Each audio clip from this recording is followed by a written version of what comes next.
right, welcome in Mason Blue Review. Dennis Fithian with you here, live weekdays at 1 o'clock, talking about the latest in Michigan sports. And it's great to have on one of the heavyweights in the business, and it's Phil Steele, the football analyst who's widely popular. Phil Steele, college football preview is available now. Phil, how are you? I am doing great, Dennis. How about yourself today? Man, I'm doing pretty good. The watching a little the British Open and getting ready for some college football. Thinking about talking to you. I got to tell you, you were a part of a discussion today because I was sitting at my computer and I had put your online version in the cart and I was right there in the checkout. My wife just happened to be walking by, and she said, "What are you doing?" I said, "Well, I'm ordering Phil Steele." And she said, "You always buy the print version, the hard copy. You have them on your desk, sometimes 10 deep." And I said, "Yeah, well, this year I'm thinking about, going online." She said, "I'm going to the bookstore later." And, if she wouldn't have walked by, it would have been, a new me, going to the online version, but I'm staying with the print. Awesome. I'm old school like that as well. I like the print version better. You can mark it up. You can make notes on it and keep it all season long. But I will tell you this, Dennis, if you do go also getting the digital version gets updated all the way through the start of the season. So if a player is gone or even a coach like Bill Clark at UAB is gone, that's updated in the digital version, which wouldn't be in the hard copy. But the hard copy, at least you can mark it up and it gets all dog-eared by the end of the year. Oh, like something like with the Big 10, the Big 12 coaches meetings that are going on right now. I noticed that Baylor decided that one of their quarterbacks that, they already made a decision on who they were going with. So you can update that on the online version. That's what you're saying. Yeah, we actually captured that in the magazine that they went with one QB Bohannon transferred out after they gave the job. But luckily, we come out later in a press publication than all the other magazines do. We come out June the 8th. So we were able to capture that Blake Shapen was the starter and that Gary Bohannon had transferred out. In fact, he transferred to USF, and we got that in the magazine as well. Look at that. Well, Phil, a lot of Michigan fans. It's amazing. You've got all these teams covered and everything else, and I'm the same way. I spend 90% of my time looking at what you have to say about the Big Ten, although, there's everything else that's in there. And then 70% of the time, I just stay on the Michigan page. So I want to know what you think of Michigan this year. Well, last year I had them on my most improved list, but got to be honest with you, they did better than I expected last year. They did last year pretty much what I had expected back in 1990 or 2019 when I had called for them to win the Big Ten, and they really disappointed me. Last year they didn't disappoint. They did everything they did, including blowing out Ohio State in the 42-27 win, and then of course blowing out Iowa in the Big Ten title game. It's a very good Michigan team again. I don't think the defense is quite up to last year's standards. They lose quite a few players: Aiden Hutchinson, Ajabo, Hinton, Ross, Hill, Hawkins, Gray, all out the door for Michigan on defense. But I still rate them the number 25 D-line, number 36 linebackers, and number 20 DB. So still a top 25 defense this year. Their strengths: offensive line, won the Joe Moore Award last year. I've got them the number one offensive line again coming into the year.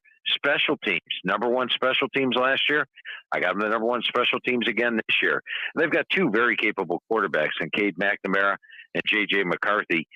Whoever ends up winning the starting job, and right now it looks like it's going to be McNamara, but they're going to do outstanding. They've got tremendous receiving core. This is a very good Michigan team. I actually have Michigan favored in their first 11 games this year. I've got them going 11-0 when they travel to face Ohio State on the road on November 26th.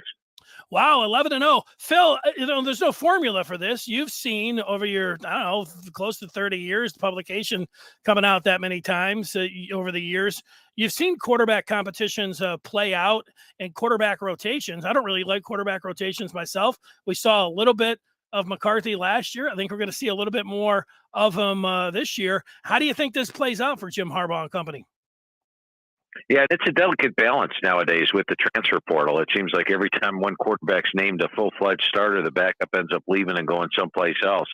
But I think McNamara really proved himself. And when you look at McCarthy, he is a guy that's bigger. He's got the stronger arm. He's more mobile. He's got everything you want. But Cade McNamara just flat out proved it last year what a winner he was with a great season, hitting 64%. And Michigan doesn't require its quarterback to throw for 4,000 yards or 30 touchdowns a year to be successful. They've got that run game to rely on, but a very good quarterback running the offense and got them all the way into the playoff last year. So how do you go against a guy like that? And then you got that guy, J.J. McCarthy, sitting behind him, who's quite an interesting option, maybe a little bit more talented. Well, we know we had yesterday someone message us, and they had your magazine, and they told us that they thought or that you'd predicted Ohio State and Alabama to be in the championship game. We know you've already said Michigan goes 11-0. How do you think that Big Ten East plays out then? Ohio State there, Michigan there, number 2. How about Penn State, Michigan State over there in the Big Ten East? How do you think that plays out?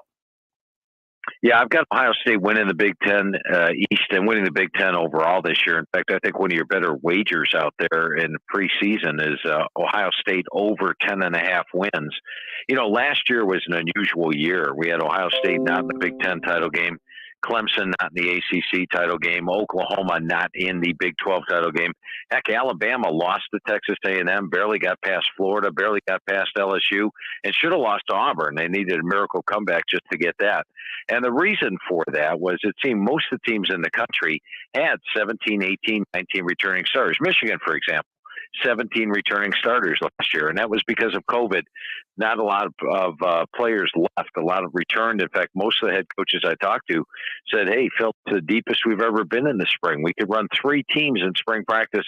I've never been able to do that before. The team that didn't were teams like Ohio State, which only had 11 returning starters, Alabama, Clemson, Oklahoma, and those teams struggle. But this year, the playing field evens out.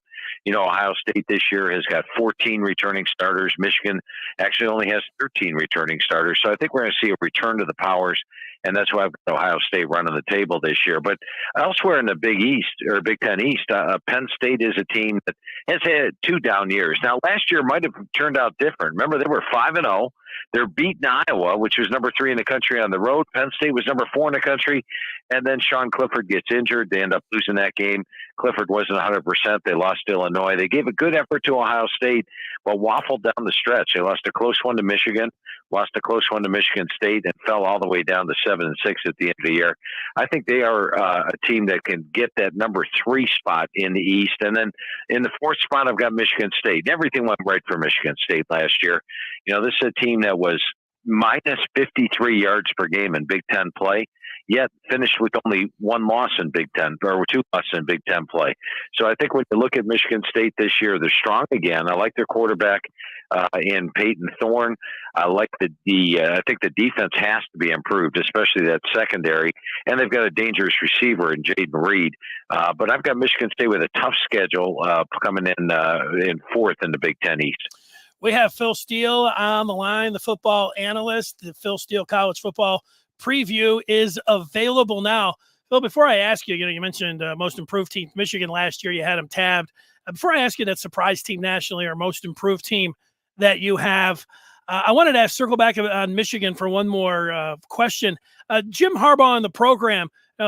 We know that Harbaugh, after winning the Big Ten this year, he had that interview with the Vikings. Some people, especially rivals, are using that against Harbaugh. That he's got his eye on the NFL. How's the program and how's Harbaugh viewed nationally by somebody like you? You know, I think a lot better now that he's finally got to the playoff and won the Big Ten. And I think overall the whole thing with the NFL went well because from all reports, Harbaugh told recruits prior to interviewing with the NFL that he was going to interview. He told all the players he was going to interview with the NFL, and he did. And now he's telling players that he's not going to do that anymore. And he definitely brought some credibility with the fact that he told them in advance that he was going to do that. So I think overall, Harbaugh comes out of this looking pretty good and definitely a lot better off than he was heading into last season when he was coming off a 2-4 year and had to take a pay cut. So I think Jim Harbaugh came out pretty well this year. You are right about that. All right, Phil, the surprise team, you do a really good job. You mentioned you like that over for Ohio State. I like the over Michigan 9.5. So I don't know if I could ever put money down on Ohio State, but I see where you're coming from there. How about a team this year that you look at that might be in the category as a surprise or most improved team? Yeah, I'm going to give you. I'll give you two surprise teams, and then one most improved team. And the first surprise team I want to talk about is Utah. Utah, of course, played Ohio State in the Rose Bowl and gave them quite a game. Probably should have won that. Utah's an even better team this year. They're strong at the line of scrimmage every year under Kyle Whittingham. And then they've got Cam Rising back at quarterback, a deep backfield, a dangerous receiving core. I think when you look at the schedule for Utah this year, I've got them favored in every game. I've got one toss-up game at Oregon. But I see them winning the Pac-12 and having a shot at making the playoff this year. I mean, an undefeated Pac-12 team would get there. They have their toughest test, USC, at home, and I think that's big for Utah. Another team to talk about is Pitt. And everybody's throwing Pitt in the dumpster because they lost Kenny Pickett, and then they lost Jordan Addison, their star wide receiver. But I like the replacement at quarterback in Keaton Slovis. He's a guy that comes over from USC, was a Heisman front runner into this year last season. They got dangerous running backs, a much improved offensive line. Defensively is where they make their hay. They've got one of the best defensive lines in the country every year. And Narduzzi does it when he loses 3 starters on the D-line. He all of a sudden ends up with 3 new stars. Guess what? He's got practically everybody back on the D-line this year. Second best D-line in the country. Dangerous defense, and they know how to win on the road. Last year they went 4-0 on the ACC road, winning by 23.5 points per game. I think it's possible. Pitt's 11-0 when they travel to face Miami of Florida in the final week of the season. So they are number one surprise team, or a team that won't be in the top 10 that I think has a shot at making the playoff. And then most improved teams, and you should enjoy this, Dennis. In my process of the magazine, I go through a 3 write-through process. The first write-through is a postseason write-through where I read every article is written about the team, really get in tune with each position and how they fared on the year. And then I write, okay, what kind of shape were they heading in last year? What happened? And now what kind of shape are they for this year? Well, when I did the first write-through process, I had USD middle of the pack in the Pac-12 South, coming off a 4-8 season, only 11 returning starters, new head coach, had to learn the players. But by the time I talked to Lincoln Riley on the third write-through process, which is after we talked to the coaches, he had signed Caleb Williams from Oklahoma as quarterback. Wide receiver Mario Williams, my number 2 rated wide receiver out of high school, was from Oklahoma, signs there. Jordan Addison, the Blitnikoff winner, signs there. 1,000-yard rusher Travis Dye, signs there. Shane Lee started 13 games for Alabama in 2019 at linebacker, signs there. He brought in a ton of recruits, and now all of a sudden, USC went from 4-8 to my number 1 most improved team in the country. I think they can get to double-digit wins this year, and if Utah's going to have a main contender in the Pac-12, I think it's USC. So those would be three teams to look at this year. I am convinced. Phil, before I let you go, I know you do a lot on the pro side as well. I always talk college football with you, but, for the Lions, they're going to be looking for a quarterback coming up, and Bryce Young and C.J. Stroud, who do you think is the better college quarterback? Who do you think ultimately will be the better pro? I don't know if it's the same answer. Right now, the NFL scouts have Bryce Young 1, C.J. Stroud 2, and then how about Tyler Van Dyke from Miami? Watch him play this year. He's 6'4", 224. He can hurt you running and also throwing. I think he might be a sneaky guy that emerges up the ladder. So watch Tyler Van Dyke, Miami of Florida. Well, we're familiar with the offensive coordinator there in Josh Gaddis, who was at Michigan last year. So we will keep an eye on the Canes, and they're doing a lot with name, image, and likeness and everything else. Phil, you're always doing a lot. We appreciate your time. We know you're so busy. I'll be out there later on today. Well, actually, my wife will be. She'll be picking up the magazine, and I'll be cracking that thing open late into the night. Sounds good, Dennis. And let the wife know, Barnes & Noble is the only place to get the magazine right now. We actually had to print the magazine in 2 runs. Yeah, we had to print it in 2 runs this year, and because of a paper shortage. So the first run went strictly to Barnes & Noble. So save the gas money. Don't drive around looking for it. Just go to Barnes & Noble right now to pick up the magazine. Well, that is some great advice because that is not where she was going. So nice job on that, Phil. Have a great rest of the day. Enjoy the college football season. I go all the way back to the black and white days. So it's always great to be able to talk with you, and enjoy the rest of your summer. I appreciate you having me on all these years, Dennis. Like you said, I remember when you had my magazine on, when it was in the black and white version way back in the 1990s. And thank you once again for having me on today. All right. Take care, Phil. All right. Bye. There he is. Phil Steele. Phil Steele College Football Magazine, and I didn't realize. I thought that they keep coming out quicker and quicker. Those college football magazines. I'm ready. I'm ready for college football all the time. We sit here talking about college football every day, specifically Michigan every day. And somebody asked me, "Well, do you get tired of talking about Michigan?" And I said, I haven't. I know I've never occurred to me that I would be tired of talking about Michigan. Sometimes I think other people, especially when I was doing radio in Detroit, and it's you're going to talk about Michigan again. Well, you see, you'd have to. It was a different animal. You'd have to look for some kind of topic that you thought maybe that people that were non-Michigan fans would be interested in. But this is the Maize and Blue Review. People are interested in Michigan, and it's been a really how do you say newsy? It's been an entertaining year.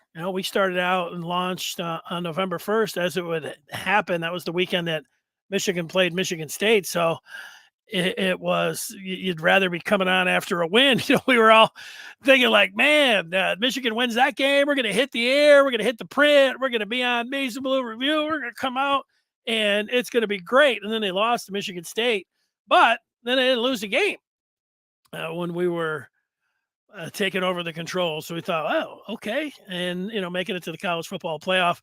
And, it's since then, would it have been different if Michigan didn't play in the Big Ten championship game and win it? Would have been different if they didn't go to the college football playoff playing on New Year's Eve. I think it would have been a little bit different, maybe more basketball coverage, maybe more hockey coverage. But then, you get hockey and baseball and, of course, basketball as well. Michigan perked up there late and then, had those two nice games in the NCAA tournament. And then Harbaugh, I don't know how long that went. I'd have to go back and look. I'm talking about Harbaugh from the end of the season and then the deal with the Vikings till it was over. But it seemed like it went on for about a month. And every day, it's pretty easy. You take a couple topics and you get in there and you start talking about them. And I thought, every day I was interested in talking about and had a different thought or opinion on Harbaugh. And there was just one day where here I was talking about it again, like, this is what's going on. Maybe he's gone, maybe he's not. I thought, maybe I'm getting a little tired of talking about Jim Harbaugh and the Vikings. One day. And then I think that day, I talked about something else. But other than that, and you always look in the old days, I feel like, before the pandemic, you'd get to June, certainly July, maybe August, you call those the dog days and sports talk, but it's been nothing like that. And college football has a lot to do with it. It's been center stage, college football with everything, with the name, image, and likeness, which I have not been tired of talking about that. It's so many twists and turns. Seems like every day. If you're somebody now that's with us on Maize and Blue Review and the Wolverine Den, there's always a story. There's always some kind of collective or, something that somebody's putting together, an idea about how this thing is working. This week it was, Phil Steele mentioned the wide receiver from Pitt, Reed Addison, that went over to, or Addison Reed that went over to USC. And, he was promised the report was, and there was a, report, putting some air quotes around that USC was offering like I think it was $3.5 million. And then, he wasn't even in the transfer portal, but then lo and behold, he was in the transfer portal. And then he did end up going to USC. And it was like, well, there you go. Look at that. That was tampering. That was $3.5 million. That was promises of money. That was all of it. And then just this week, somebody, I don't know, did they talk to him, or it was again another report that the wide receiver was unhappy because maybe he wasn't getting what he was promised from the Trojans. And that would be something. Like if USC was out there saying, yeah, we'll promise you $3 million.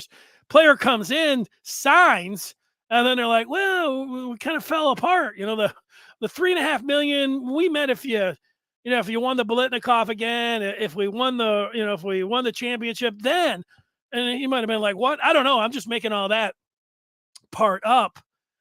And, you would think, a kid can't come out and say, I was promised. Well, then it actually, you might as well just call up the NCAA. It's really easy. It seems to fly under the radar of the NCAA these days. No, somebody calls you up and say, were you promised $1 million to go to Huckenbuck State? And you say, no, I was not promised. Well, there was reports out there they were. You're like, I didn't have those reports. No, I was not promised anything. I just went there. Okay. And they hang up the phone. But if you're the wide receiver and you come out and say, I was promised 3.5 and they only gave me $1 million. Well, there you go. Even the NCAA that's sitting back there and letting all this go at that point, I think would jump in. So that was one of the stories with name, image, and likeness this week. We were on yesterday during the show. We had breaking news. And that breaking news is that Michigan received their 11th verbal commitment. I want to notify everyone out there, if wherever you may be watching or listening to this show, if you're watching it live at 1:22 and you want to put a message out and put your feedback, we hit it and we talk about it and discuss what, is on your mind with Michigan as it comes in. We do that. We enjoy doing that. We like to interact with the people. That's what we're doing here. But during the show yesterday, you got the news that Michigan got their 11th verbal commitment, a defensive end out of Colleyville, Texas, 4-star, and his name is Enow Etta. Enow Etta. Enow Etta is looks like a great prospect. He really does. And so Michigan, I don't know if I'm leading the charge, but I was out there, looking at the recruiting ranking that was, above 50 not so long ago and thinking, Michigan, with how things are going with name, image, and likeness, I didn't say there was no way, but I didn't think that they would get into the top 25. Last year, here they were at number 8 because of their approach and their messaging with name, image, and likeness. Now, they're not in the top 25, but the last two commitments, number 10 and number 11 here, you have Etta, and then you had on the other side Collins. A champion. That's how he says his name. Collins. A champion. So you have two defensive ends that are coming in, and when you have guys at the same position, they're going to be compared.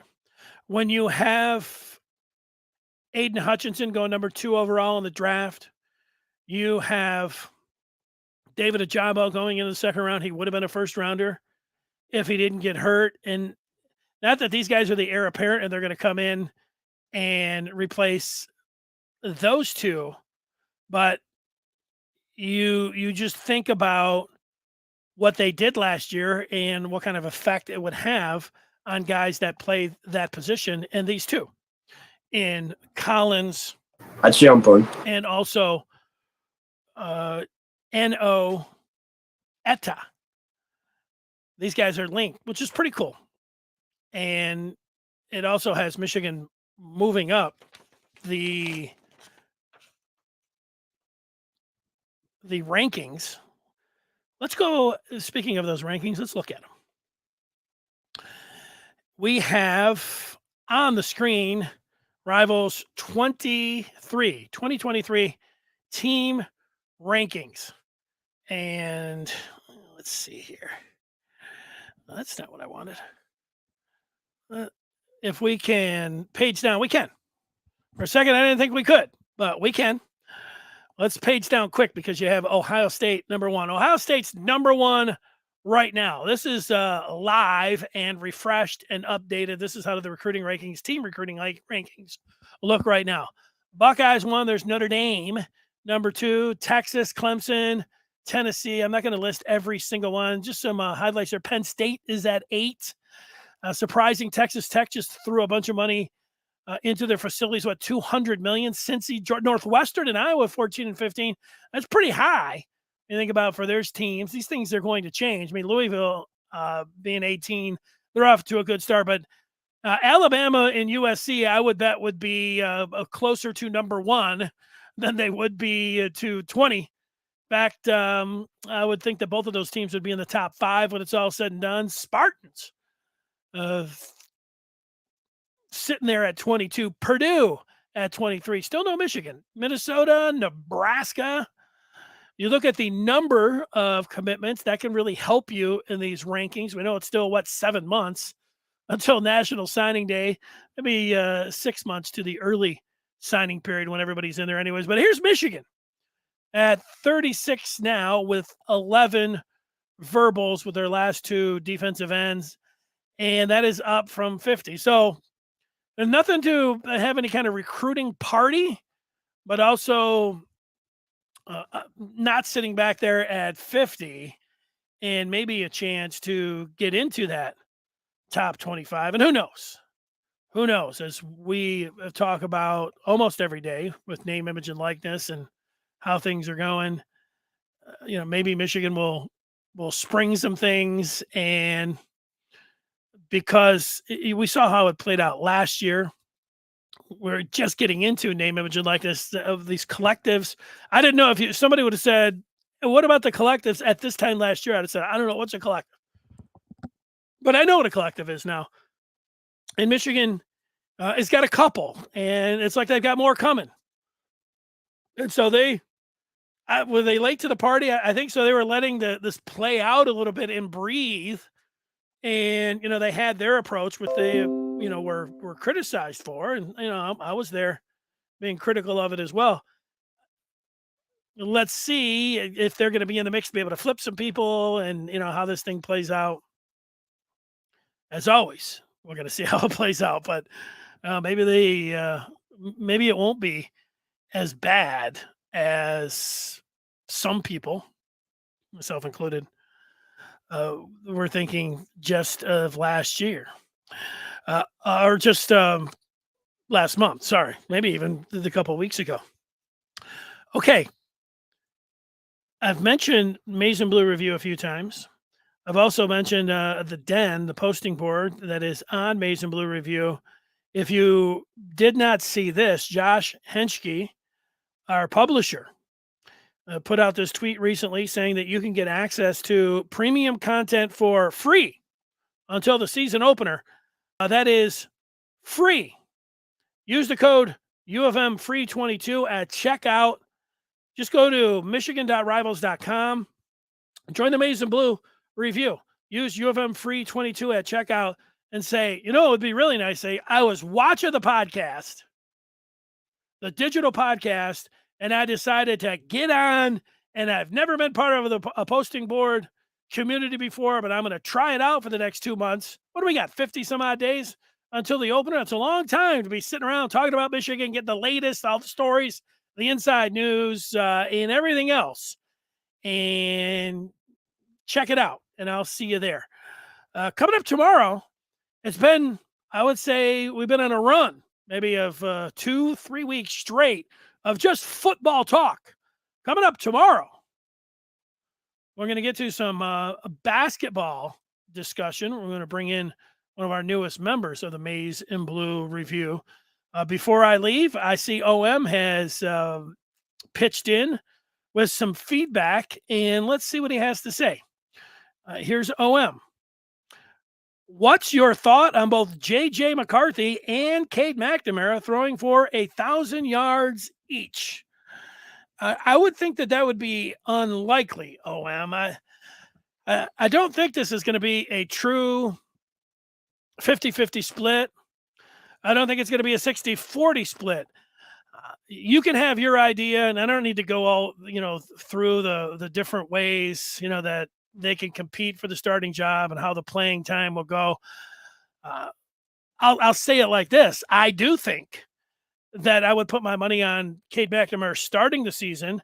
I do think that you have a luxury with Colorado State, Hawaii, UConn, and Maryland, where you can maybe in those games, let's say maybe you can, if you want, get a 50-50 split in there. I don't think you're going to get a 50-50 split. Coaches don't do that. I want them to compete in those games.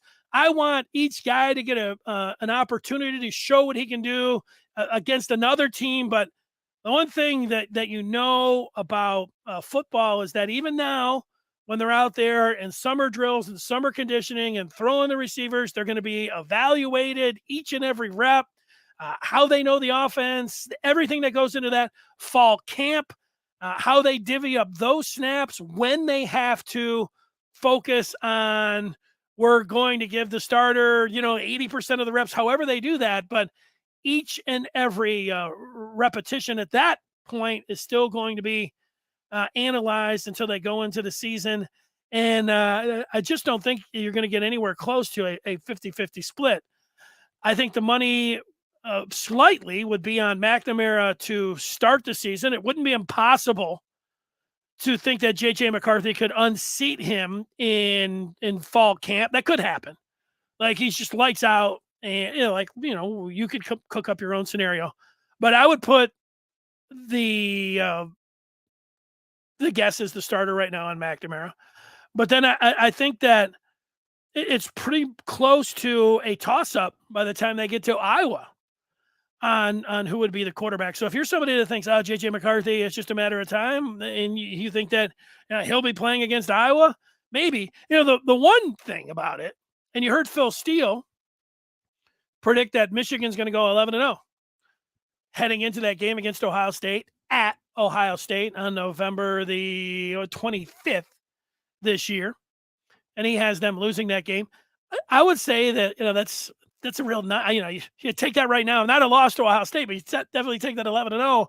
If they do go 11-0, and even if you do predict Michigan to lose that game heading into the season, then you're not going to predict that heading into the Ohio State game.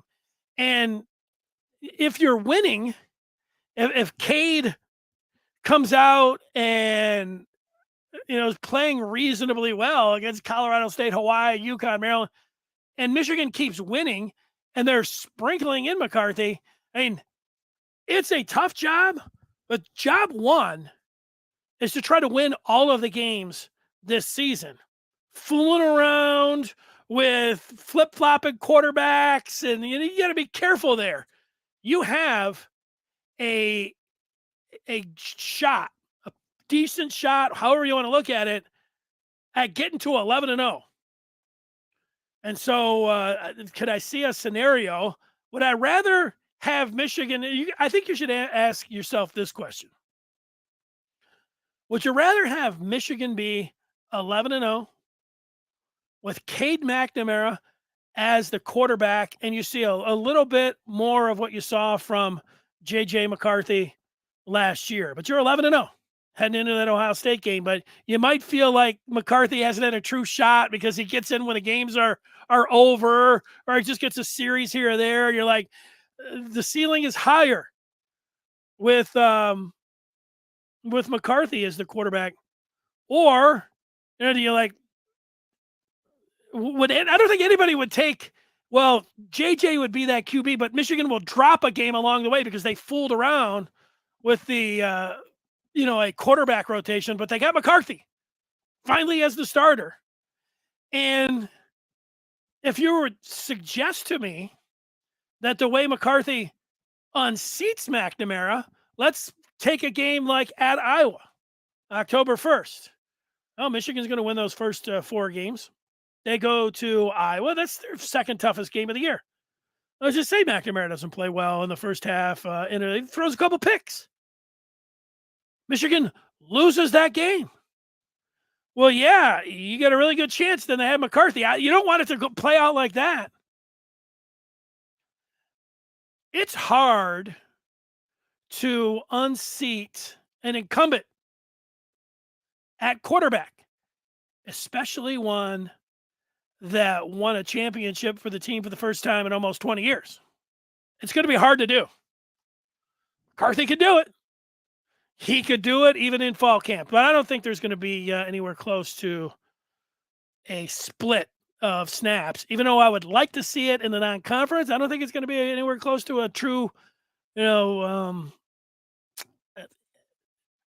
better get somewhere in there, but I don't think I'm already projecting the controversy, or me, like everybody else, wondering why they didn't get McCarthy. Like, don't get up, get up on Colorado State by 45-3, But don't only have it be midway through the third quarter and McCarthy has only played 2 snaps and it's 45-3, and then he comes in and then he, hands the ball off, and then Mike throw 4 or 5 times, and what's that doing? Give him some real snaps. That's what I want. Real snaps. You got to be careful with real snaps. I'm asking me which skill players do I think leave after this year for the 23 draft. Well, I think that Ronnie Bell, Eric All, Cornelius Johnson could do that. Do I think Andrell Anthony, he was a true freshman, so he can't leave. Roman Wilson could. I would say Cornelius Johnson, Ronnie Bell's done. And I would say All, I think he's done too. So Kojo, I would make the prediction that he would likely go. Have a good year, rack up a lot of touchdowns, go to the NFL draft. I would hope guys stay. I want them to do what's best for them. But hey, name, image, and likeness, the way Michigan is their plan to really take care of guys. Maybe Cornelius Johnson, even if he has a really good year and you think, third rounder, and Michigan's like, we'll give you $3 million. Maybe he'd stay around for another year. But Corum, running back should go. Donovan Edwards can't. He was a true freshman. So let me just maybe Kojo, maybe Blake Corum get into the league. Skill positions also involves the quarterback. Both McNamara and McCarthy could stay around for 3 years more if they wanted to. And then after this year, one of the guys could have 2. One of those guys is going to leave, would be my prediction.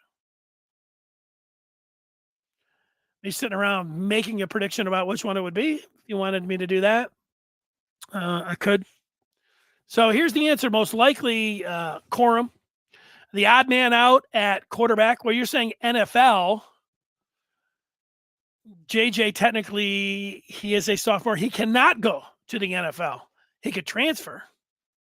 So that is an easy way to say, yeah, I think Cade McNamara could. I don't think Cade McNamara is going pro either. That's the interesting thing about name, image, and likeness. Whichever quarterback ends up being the man for Michigan this year and then is coming back next year, that quarterback, let's say for a second, is Cade McNamara, he's going to make bank with name, image, and likeness.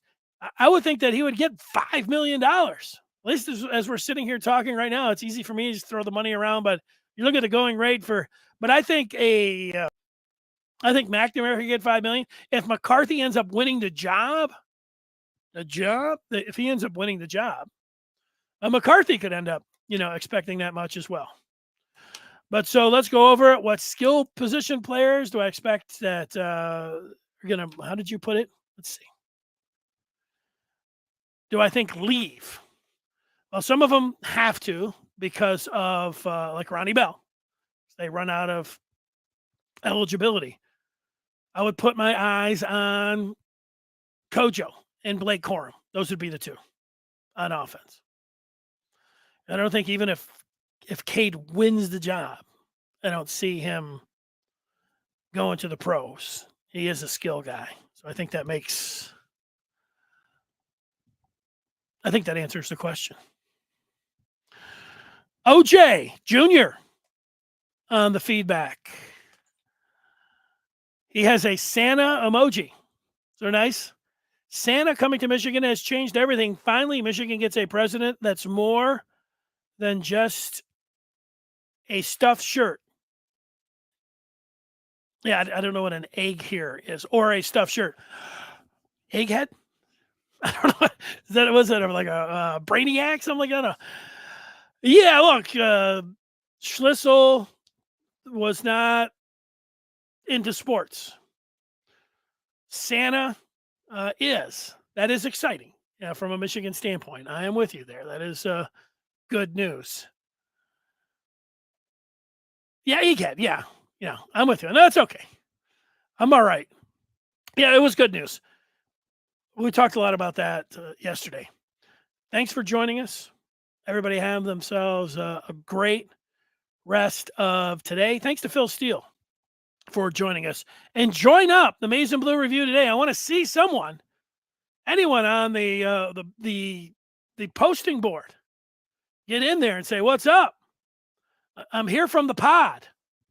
Especially you guys, OM, OJ. Maybe you guys are already OJ Jr.